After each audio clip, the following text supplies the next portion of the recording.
আপোনালোকৰ লগত মই অন্য এটা খবৰ শ্বেয়াৰ কৰিম বিশেষকৈ আজিৰ খবৰটো হৈছে আমাৰ টিউটৰ শিক্ষকসকলৰ কাৰণে এটা গুৰুত্বপূৰ্ণ খবৰ আছে যিহেতু আমাৰ টিউটৰ শিক্ষকসকলৰ দৰমহা বৃদ্ধিৰ সম্পৰ্কে শিক্ষামন্ত্ৰীগৰাকী আমাৰ কোনোবা এজন বিধায়কগৰাকীৰ প্ৰশ্নৰ উত্তৰত তেখেতসকলে লিখিতভাৱে দিছে এয়া নিশ্চয়কৈ মই আপোনালোকৰ লগত শ্বেয়াৰ কৰিম আপোনালোকে স্কিপ নকৰি একলৈ ভিডিঅ'টো চাই থাকিব আৰু আমাৰ চেনেলটো যদি ছাবস্ক্ৰাইব কৰে কাইলৈ ছাবস্ক্ৰাইব কৰিব নিশ্চয় স্কিমত ফটেক্য কৰিছে এখন অসম বিধানসভাৰ এটা গুৰুত্বপূৰ্ণ প্ৰশ্ন উত্তৰ আৰু ইয়াতেই আমাৰ মাননীয় আমাৰ বিধায়কগৰাকী শ্ৰী কমলক্ষ দেশ পুৰস্কাৰ বিধায়কে তেখেতে এটা গুৰুত্বপূৰ্ণভাৱে আমাৰ টিউটৰ শিক্ষকসকলৰ বেতন বৃদ্ধিৰ সম্পৰ্কে আমাৰ শিক্ষা বিভাগৰ মাননীয় শিক্ষামন্ত্ৰীগৰাকীক প্ৰশ্ন কৰিছিলে আৰু সেই প্ৰশ্নৰ উত্তৰত আমাৰ শিক্ষা বিভাগৰ মাননীয় মুখ্য শিক্ষামন্ত্ৰীগৰাকীয়ে কি উত্তৰ দিছে নিশ্চয়কৈ মই আপোনালোকৰ লগত সেই বিষয়ে শ্বেয়াৰ কৰিম আৰু নিশ্চয়কৈ আপোনালোকে স্কিপ নকৰি একেলগে ভিডিঅ' চাই থাকিব ইয়াত নিশ্চয় আপোনালোকে স্ক্ৰীনত প্ৰত্যক্ষ কৰিছে ইয়াত প্ৰশ্ন নং আৰু উত্তৰ দানৰ তাৰিখ ইয়াত দিয়া হৈছে 8/2/2024 তাৰিখে সেইখিনি তেখেতসকলে উত্তৰ ৰিপ্লাই দিছে আৰু ইয়াত লিখিছে মাননীয় শিক্ষা বিভাগৰ মন্ত্ৰী মহাশয় অনুগ্ৰহ কৰি জনাবনে ব্ৰাকবেলিত 3 জিলাৰ কোন স্কুলত LT আছেনে মানে এইটো ব্ৰাকবেলিৰ বিষয়ে এটি সুধিছে কিন্তু মই সেই বিষয়ে আপোনালোকৰ লগত নিশ্চয়কৈ শ্বেয়াৰ নকৰিম কিন্তু মই টিউটৰ শিক্ষকসকলৰ সম্পৰ্কে ইয়াত আজি আলোচনা কৰিম ইয়াত নিশ্চয় আপোনালোকে স্ক্ৰীনত প্ৰত্যক্ষ কৰিছে ইয়াত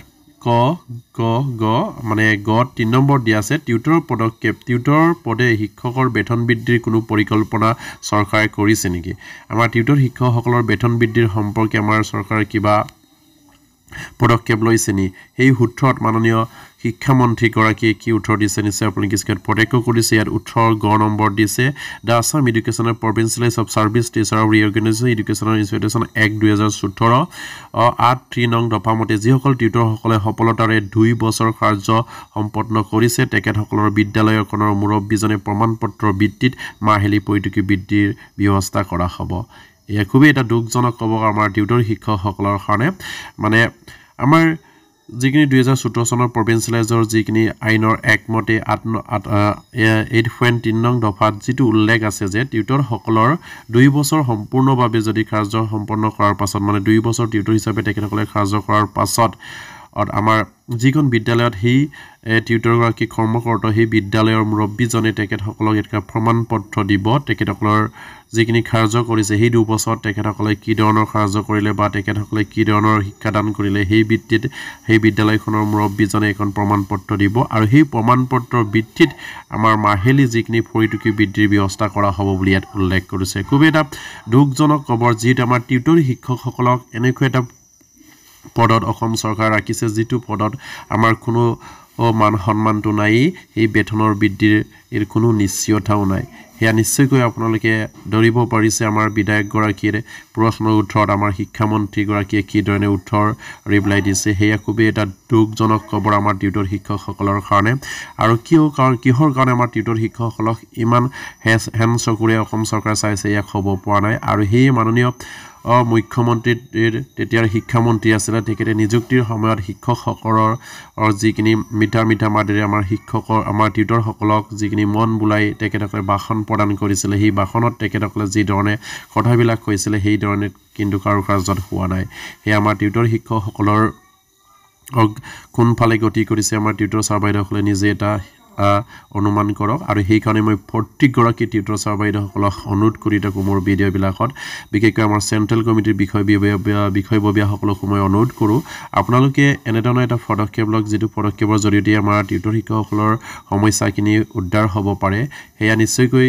আমাৰ চেণ্ট্ৰেল কমিটিত বিভিন্ন সময়ত বিভিন্ন ধৰণৰ পদক্ষেপ লৈছে কিন্তু সফল হ'ব পৰা নাই কিন্তু এতিয়া আমাৰ বহুতো প্ৰশ্ন হৈছে আমাৰ টিউটৰ ছাৰ বাইদেউসকলৰ মাজতে যিটো চেণ্ট্ৰেল কমিটিয়ে এনেটো এটা পদক্ষেপ ল'ব পৰা নাই নেকি যিটো পদক্ষেপৰ জৰিয়তে টিউটৰৰ উদ্ধাৰ হ'ব পাৰে আৰু সেয়া আমাৰ আমাৰ টিউটৰসকলৰ গ্ৰুপত বা টিউটৰৰ যিবিলাক ছ'চিয়েল মিডিয়া আছে তাত আলোচনা কৰা আমি দেখিবলৈ পাওঁ সেইটো কাৰণে আমাৰ চেণ্ট্ৰেল কমিটিৰ বিষয়ববীয়াসকলেও এতিয়া আমাৰ চৰকাৰ যিখিনি সিদ্ধান্ত সেই সিদ্ধান্তবিলাক অলৰেডি হয়তো আপোনালোকেও গম পাইছে আৰু সেইবাবেই আপোনালোকেও কোনো বিষয়াৰ মিঠা বা কোনো বিষয়াৰ চলাহী কথাত আপোনালোকে যেন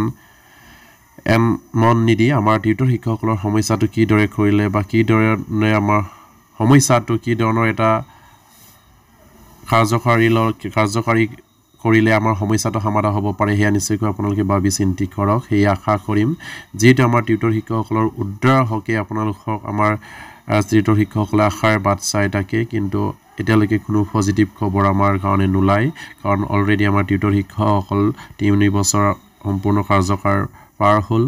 আৰু সেই 3 বছৰত আমাৰ টিউটৰ শিক্ষকসকলৰ এটকা বুলিবলৈ আমাৰ সেই দৰমহাত সংযোগভাৱে বৃদ্ধি নহ'ল এই খুব এটা দুখৰ বিষয় এই দুখ আমাৰ টিউটৰ শিক্ষকসকলে উপলব্ধি কৰিব পাৰে একেটা স্কুলত একেখন বিদ্যালয়ত এজন শিক্ষক কৰ্মচাৰীয়ে 70,000 টকাকৈ দৰমহা পায় কিন্তু এজন টিউটৰ হিচাপে এটা নাম দি যিটো টিউটৰ সাধাৰণ দৰমহা হয়তো আমি আনৰ আগত ক'বলৈ আমি হয়তো লাজ অনুভৱ কৰিবলগীয়া হয় আৰু হেয়া দৰমহাত আমি মঞ্জুৰি লৈ আছো দৰমহা বুলি ক'লে ভুল হ'ব আৰু হেয়া খুব এটা দুখৰ বিষয় আৰু সেই স্কুলখনত কৰা পৰ্টগ্ৰেডজনৰ যিখিনি দৰমহা সেই দৰমহা আমাৰ টিউটৰ শিক্ষকসকলৰ দুগুণ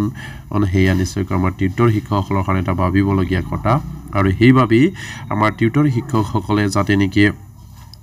বৰ্তমান আমাৰ বাজেট অধিৱেশন চলি আছে আৰু অলৰেডি বিত্তীয় বাজেট আজি দাখিল কৰিলে হেয়াটো আমাৰ টিউটৰ শিক্ষকসকলৰ কোনো কাৰণে এটা ভাল খবৰ নাই আৰু ইয়াৰ পাছত আমাৰ চেন্ট্ৰেল কমিটি কি ধৰণৰ পদক্ষেপ লয় এই আমাৰ বহুত টিউটৰ ছাৰবাইদেউসকলে আমাৰ চেন্ট্ৰেল কমিটিলৈ আশাৰে বাট চাই আছে আৰু নিশ্চয়কৈ আপোনালোকে এটা পদক্ষেপ লওক যিটো পদক্ষেপৰ জৰিয়তে আমাৰ টিউটৰ শিক্ষকসকলৰ সমস্যাখিনি অসমৰ মাননীয় মুখ্যমন্ত্ৰীয়ে যেন ভাবিবলৈ সময় পায় আৰু তেখেতে যেন উদ্ধাৰ কৰে সেই আশা কৰিম আৰু আজিৰ ভিডিঅ'টি মাৰতে শেষ কৰিলোঁ প্ৰতিগৰাকী টিউটৰ ছাৰ যাতে নেকি এইখিনি খবৰ পায় আপোনালোকে শ্বেয়াৰ কৰি দিব